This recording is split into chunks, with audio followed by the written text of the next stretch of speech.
আগে আওয়ামী লীগ 500 নিত, এখন বিএনপি 1000 নিচ্ছে এবং অলরেডি তারা যখন ওপেন চাঁদাবাজি করে আমরা অসংখ্যবার চাঁদাবাজদেরকে এই এলাকাবাসী মিলে আমরা ধরি এবং ধরে বিএনপির যে কেন্দ্রীয় নেতারা তাদেরকে বিষয়গুলো আমরা অব্যাহত করে জানাই যে আপনাদের নাম দিয়ে সরাসরি চাঁদাবাজি করে।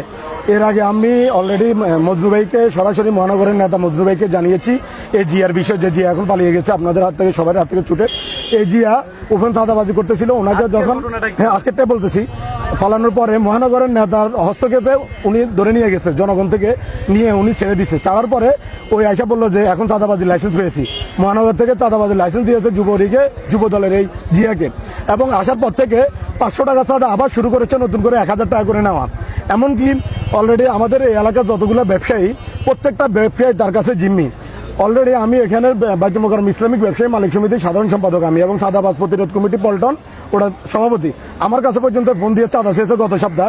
এই বিষয়টাও আমি সিনিয়র বিএনপি নেতাদেরকে জানিয়েছি, কোনো রকম তারা হস্তক্ষেপ করে নাই।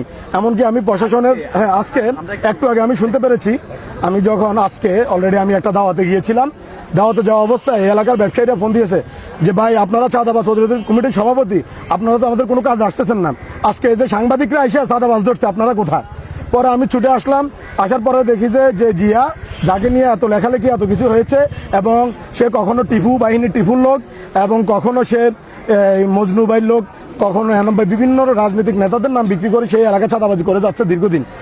আমি গত সপ্তাহের ঘটনা, আপনাদের অনেক সাংবাদিকরা গত সপ্তাহ আসছিল, তখন তারা একটা ব্যাখ্যা দিয়েছে যে এই এলাকা সিটি কর্পোরেশনে থেকে তারা ইজারা আনছে, ইজারের জন্য তারা 1000 টাকা করে চাঁদা উঠাচ্ছে।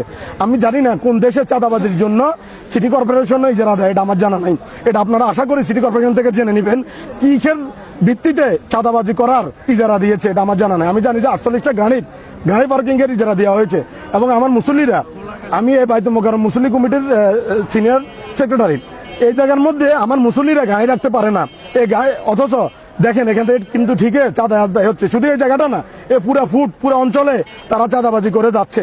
আপনারা যদি খোঁজখবর নিয়ে দেখেন তাহলে আপনারা আলাপ পাবেন। কেউ ভয় মুখ খোলেন, আপনি খবর নিয়ে দেখেন 50 জনে জিজ্ঞাসা 10 জনে মুখ খুলবে, তাও যদি ক্যামেরা বন্ধ রাখেন, ক্যামেরা ওপেন রাখলে কেউ ভয়ে কথা বলে না, বলে ভাই রাজু ভাই জীবনের নিরাপত্তা আপনি দিবেন না, কারণ এদেরকে এখন চাঁদা দিব না, এরা আমাদের বাসা বাড়ির পর্যন্ত অ্যাড্রেস এদের কাছে আছে, বাসায় যে আমাদের হামলা করবে, আমাদেরকে মিথ্যা মামলা ঢুকে দিবে।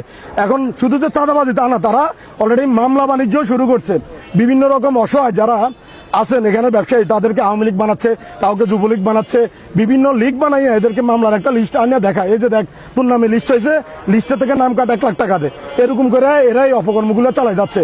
আপনাদের মাধ্যমে আমি প্রশাসন এবং এই দেশের বর্তমান যারা পরিচালনা করছেন তাদেরকে বলবো, আপনারা অন্তত পল্টন জাতীয় মসজিদ সারা বাংলাদেশের বাইতুল মোকাররম এদিকে আপনারা একটু খেয়াল করেন। আশা করি এই এলাকাটাকে পবিত্র করা প্রয়োজন। বাইতুল মোকাররম পবিত্র এলাকা অপবিত্র হয়ে আছে চাঁদাবাজদের জন্য। আমি অলরেডি